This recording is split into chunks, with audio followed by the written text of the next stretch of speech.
사랑 내게 있네. 그 사랑이 날 채우네. 주는 내게 있네. 그대로 날 채우네. 성경의 숲을 걷다. 오늘은 신명기 33장입니다.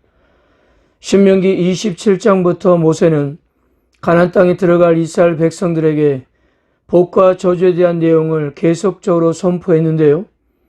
우리가 아는 것처럼 복에 대한 내용보다 저주에 대한 내용이 훨씬 더 많았습니다. 이틀에 걸쳐 보았던 신명기 32장의 모세의 노래에서도 하나님을 떠나게 된다면 어떤 결과를 초래하게 될 것이라는 그런 내용의 경고였습니다.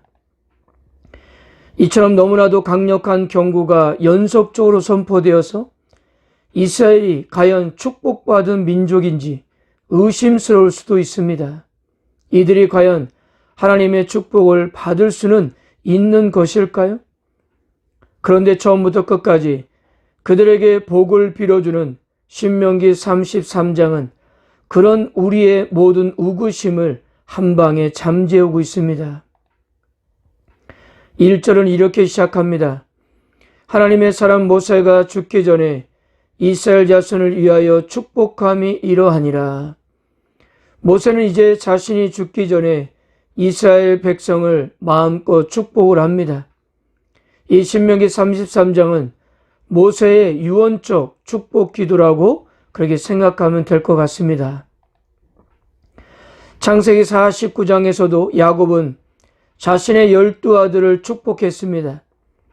고대 이스라엘은 조상의 유언적 축복은 현실 속에서 실현된다는 믿음이 있었습니다. 마찬가지로 신명기 33장은 앞으로 가나안 땅에 들어가서 살게 될 이스라엘의 미래를 조명해 주고 있는 것이었습니다. 각 지파들을 위한 개별적 축복들을 관통하고 있는 주제는 크게 두 가지입니다. 12지파의 안녕과 번영인데요. 하나는 하나님의 물질적인 풍요의 축복이고요. 다른 하나는 원수 대적들로부터의 안전 보장이었습니다. 그런 각 지파에 대한 축복을 간략하게 정리해 보겠습니다. 첫 번째, 루벤 지파입니다. 인구 감소가 심각했던 그들에게 부흥을 이렇게 기원하고 있습니다. 둘째는 유다 지파인데 하나님의 도움으로 전쟁에서 승승장구할 것을 말합니다. 세 번째, 레위 지파입니다. 창세기 49장에서 야곱의 유언은 부정적인 내용이었습니다.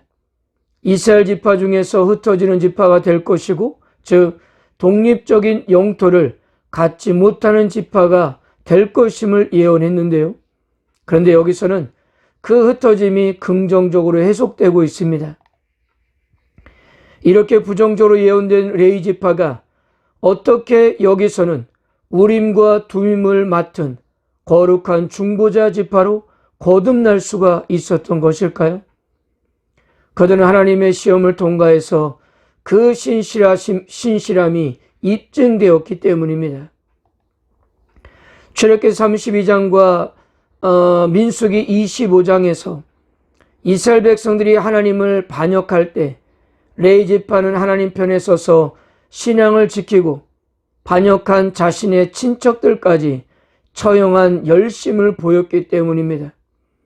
이처럼 흔들리지 않는 레위 지파의 열정을 보시고 하나님은 그들을 특별히 택하셔서 가장 가까운 곳에서 하나님을 섬기도록 하셨던 것입니다.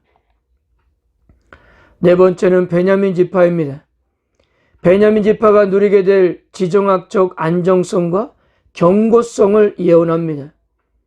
그를 자기 어깨 사이에 있게 하시리로다 라는 말은 하나님의 따뜻한 보살핌과 흔들 수 없는 안전을 의미하는 것입니다. 다섯 번째는 요셉 지파입니다. 요셉 지파는 가나안 중심에 위치한 매우 넓은 땅을 차지했는데요. 그곳에서 누릴 풍성함입니다. 또한 에브라임 지파와 므낫세 지파의 세력 확장을 예언하고 있습니다. 여섯 번째는 수불론 지파와 이사갈 지파입니다. 바다를 통한 복을 이렇게 빌고 있습니다. 일곱 번째는 갓 지파입니다. 군사적 축복과 지도자에 걸맞는 축복이 선포됩니다. 여덟 번째는 단 지파인데요. 용맹성을 예언하고 있습니다. 아홉 번째는 납달 지파, 은혜가 풍성하고 여호와의 풍성한 복을 누리게 될 것이고 서쪽과 남쪽에서의 세력 확장을 예언하고 있습니다. 열 번째는 아셀 지파인데요. 풍성한 기름과 튼튼한 안전 보장과 군사적인 방어 능력을 예언하고 있습니다. 앞에서 말씀드렸듯이 다양한 개별적인 축복 예언들 속에 공통적으로 언급되는 것은 여호와의 보호하심 아래서 대적들과 맞설 수 있는 지파들의 군사적 능력과 안보 능력이었습니다.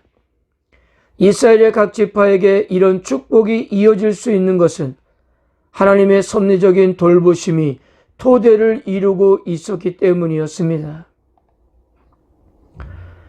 저는 개인적으로 신명기를 읽어오면서 신명기의 마지막이 축복의 말씀으로 끝나는 것이 얼마나 다행스러운지 모릅니다. 우리가 내일 보게 될 신명기 34장은 모세의 죽음을 다루고 있는 것이기 때문에 신명기 33장은 실질적으로 백성들에게 마지막 권면의 말씀인 것입니다. 지금까지 모세는 얼마나 비장한 마음으로 하나님의 말씀을 선포했습니까?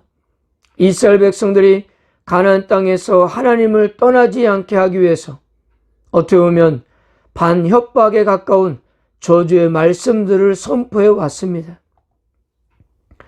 그러나 마지막 신명기 33장에서 축복을 선포하면서 이것이 이스라엘 백성들을 향한 모세의 마음이었던 것을 이렇게 알 수 있는 것입니다. 그리고 이 역시 하나님의 마음이었습니다. 그들이 약속의 땅에 들어가서 저주가 아닌 하나님의 축복을 누리면서 살기를 원했던 것입니다. 자, 오늘 모세의 축복 내용을 보세요. 이 축복 속에서 계속 강조되는 것은 전적인 하나님의 은혜입니다. 이 은혜를 받기 위한 그 어떤 요구 조건도 없습니다. 이스라엘이 순종을 잘한다든가 회개하고 용서를 빌었기 때문에가 아니었습니다. 하나님은 먼저 그들을 용서하시고 은혜를 주시겠다고 그렇게 말씀하는 거였습니다. 물론 아직도 연약하고 부족하지만 그래도 이스라엘은 하나님의 백성이요 하나님께서 택하신 자녀들이기 때문입니다. 모세는 여호와의 능력에 대한 찬양으로 축복을 마치면서 이렇게 말했습니다. 29절입니다. 이스라엘이여 너는 행복한 사람이로다. 여호와의 구원을 너같이 얻은 백성이 누구냐? 그는 너를 돕는 방패시요 내 영광의 칼이시로다. 내 대적이 내게 복종하리니 내가 그들의 높은 곳을 밟으리로다. 이스라엘 백성들은 늘 아쉽고 부족하면 원망하고 불평하기 일쑤였습니다. 그것 때문에 많이 혼나기도 하고 그 대가를 톡톡히 치렀어요. 그래도 모세가 바라보는 이스라엘 백성들은 행복한 사람들이었습니다. 존재가치 없는 이스라엘을 선택해줘서 큰 구원을 이루시고 모든 것을 하나님께서 주도하셔서 그들은 현재 가나안 땅에 들어가려고 하고 있는 것입니다. 그리고 앞으로도 하나님은 당신의 자녀들을 인도하실 것입니다. 이런 놀라운 하나님의 백성이 되었다는 것, 이것은 정말 놀라운 은혜가 아닐 수 없는 것입니다. 모세는 당시 최강의 나라 애굽에서 왕자로 있었습니다. 그는 그대로 있기만 하면 한 나라의 권력을 쥘 수 있는 자리에 있었어요.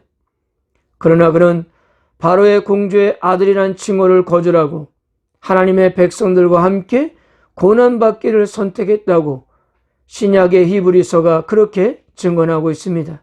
왜 그랬을까요? 바로 이 길이 더 행복한 길임을 알았기 때문입니다.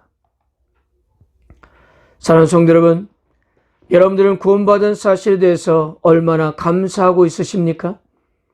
내가 하나님의 자녀가 되었다는 사실에 얼마나 감격하고 계세요? 무엇을 준다고 내가 받은 이 구원과 바꿀 수가 있을까요? 세상의 온갖 부유함과 권력과 쾌락으로 우리가 하나님의 자녀가 되었다는 것과 바꿀 수가 있을까요?